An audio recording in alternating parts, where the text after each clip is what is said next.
నాకు అసలు చదవబుద్ధి కావట్లేదు, చదువు రావట్లేదు, ఎంత చదివినా నా బుర్రకు ఎక్కట్లేదు అని చెప్పేసి చాలా మంది బాధపడడం నేను చూశాను.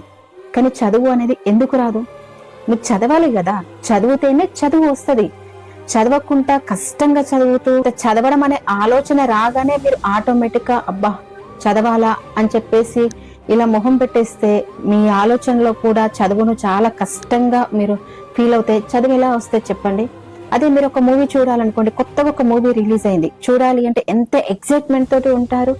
ఆ మూవీలో ఏమున్నాయి, ఏంటి, ఫైట్స్ ఎలా ఉన్నాయి, లేకపోతే స్టోరీ ఎలా ఉంది, సాంగ్స్ ఎలా ఉన్నాయి, ఇలా ఎక్సెట్రా ఎక్సెట్రా మీరు ఆలోచిస్తూ ఉంటారు. మరి చదువు కూడా సేమ్ అంతే. మీరు చదువుతున్నప్పుడు ఒక కాన్సెప్ట్ నేర్చుకోవాలి అన్నా కూడా ఆ కాన్సెప్ట్ చదివే ముందు, నేర్చుకునే ముందు కూడా మీరు ఒక సినిమా చూస్తుంటే ఎట్లాంటి ఎక్సైట్మెంట్ ఉంటుందో అదే ఎక్సైట్మెంట్ తోటి మీరు చదవాలి. చదివినప్పుడు మాత్రమే మీకు చదువు వస్తుంది. మీరు ఒక్కసారి చదవండి, కష్టంగా ఉంటుందేమో, మరలా ఒకసారి చదవండి, అలా పదే పదే చదవండి. చదివితేనే చదువు అనేది వస్తుంది. అంతే తప్ప నాకు రావట్లేదు, రేపు ఎగ్జామ్ ఉంది కదా ఏదో చదువుదాము మామ అనిపించేద్దాము అని చెప్పేసి అయితే అస్సలు చదవకండి. మీకు అసలు మొత్తానికే చదువు అనేది ఇష్టం లేకపోతే మీ పేరెంట్స్ చెప్పండి. అంతేకాని వాళ్ళని ఇబ్బంది పెడుతూ వాళ్ళ కష్టార్జితాన్ని మీరు వృధాగా ఖర్చు చేస్తూ వాళ్ళని ఇబ్బంది పెట్టకండి.